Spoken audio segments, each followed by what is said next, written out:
Fala pessoal, alguma vez você já se perguntou quais são os seus direitos se você for preso? Hoje a gente vai desvendar os Miranda Rights, um marco no direito civil dos Estados Unidos e que aqui tem a sua repercussão, né? Tem a ver com algo semelhante que se aplica aqui no Brasil. Fica com a gente para a gente poder entender melhor mais um pouco desses direitos fundamentais num momento de prisão. Então, antes da gente começar o nosso assunto de hoje, eu já te peço para se inscrever no meu canal, porque eu tenho visto as analíticas e mais de 90% das visualizações do canal são de não inscritos. Então, faça esse favorzinho aqui pro tio, se inscreve no canal, clica também no like e comenta o que você achou aqui embaixo.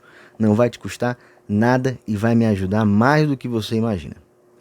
Pois bem, para começar a nossa história, a gente precisa voltar no tempo aí para março de 1966, lá nos Estados Unidos, lá no Arizona.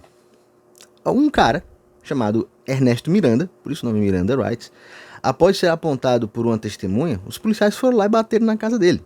Bateram na porta da casa dele, levaram ele para um interrogatório na cidade de Phoenix, no Arizona.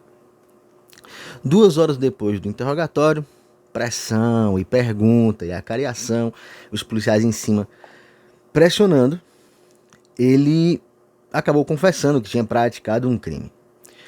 Só que tem um problema. Veio à tona, depois de ele conversar com o advogado, que em nenhum momento durante esse processo os policiais informaram para ele sobre o seu direito de permanecer calado. Isso foi até a Suprema Corte Americana, através dos defensores do Ernesto Miranda. Então eles estabeleceram aí o tal Miranda Rights, o aviso de Miranda aqui no Brasil, garantindo que qualquer pessoa detida tem que ser informada dos seus direitos antes do interrogatório. Muito importante isso. Essa decisão mudou para sempre as interações entre a polícia e os cidadãos dos Estados Unidos.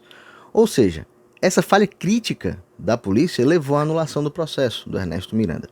Surgia, nesse contexto, o que a gente chama aqui no Brasil de aviso de Miranda, ou Miranda Rights, que exige dos policiais a informação clara para os presos. Você tem direito de não falar nada que possa ser usado contra você em juízo, nem de contar com assistência legal, e sendo qualquer violação dessas diretrizes um motivo para invalidar uma eventual confissão ali obtida. É aquele que a gente vê nos filmes aí americanos, você tem o direito de permanecer calado e tudo que você disser será utilizado contra você. É basicamente isso o direito de Miranda. Qual é a importância disso aqui? Por que esses direitos são tão importantes? É muito simples. Eles protegem a liberdade individual do acusado e asseguram que o processo legal seja justo. Ao ser informado dos direitos, o acusado, preso, tem a chance de se proteger contra a autoincriminação e garantir a presença de um advogado são 2 pilares fundamentais do devido processo legal. Aqui no Brasil a gente tem algo parecido. Aqui no Brasil a gente tem um mecanismo similar. Está amparado lá na Constituição. Olha o peso disso.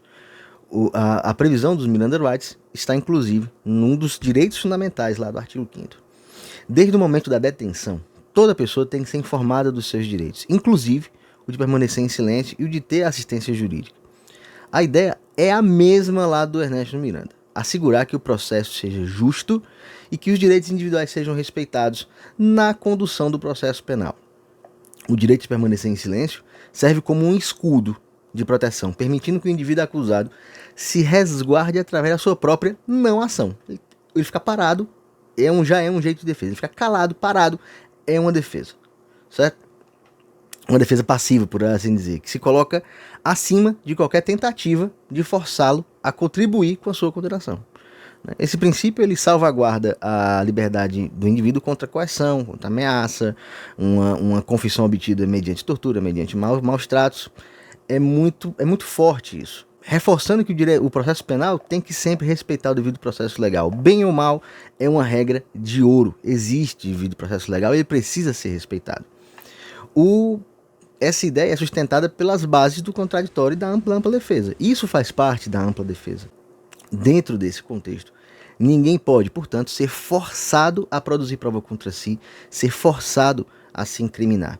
É uma extensão dos direitos ao contraditório, à ampla defesa e à presunção de inocência.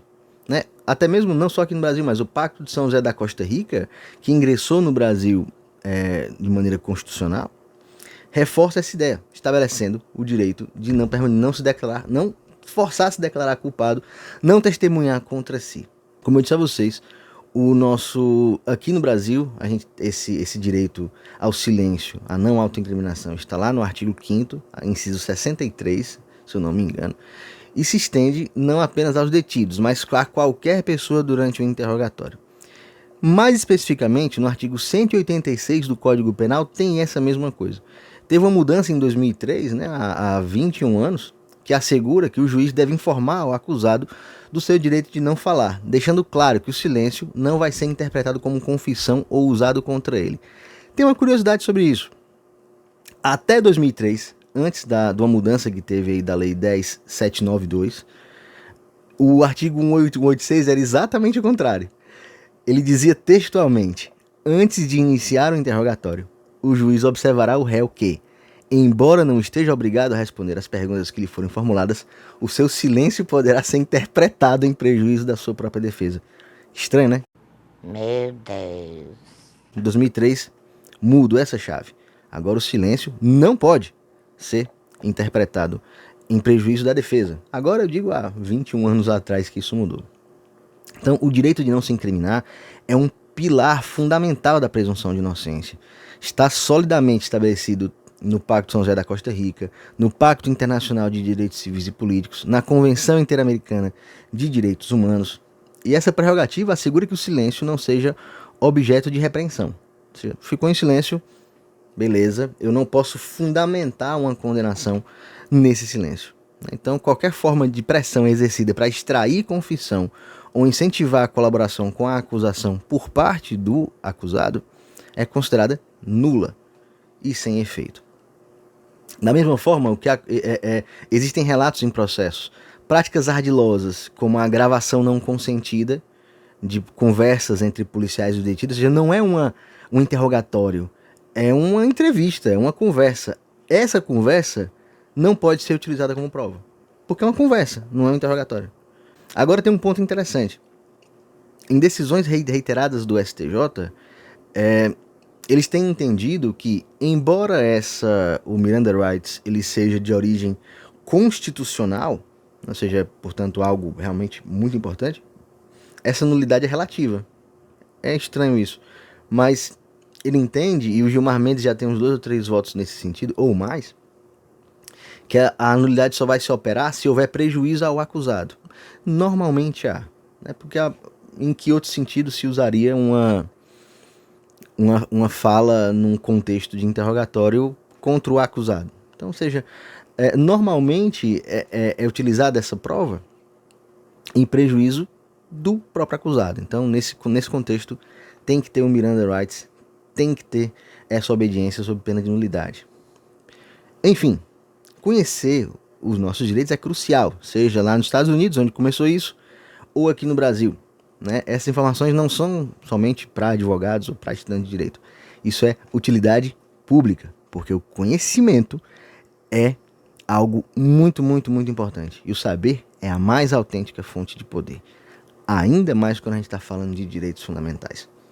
Pois bem, se você achou esse vídeo útil, considere se inscrever aqui no meu canal, dê o seu like, comente, compartilhe. Isso vai me ajudar muito a trazer mais e mais conteúdos para você que chegou aqui e está me assistindo. Até a próxima e fiquem com Deus. Valeu!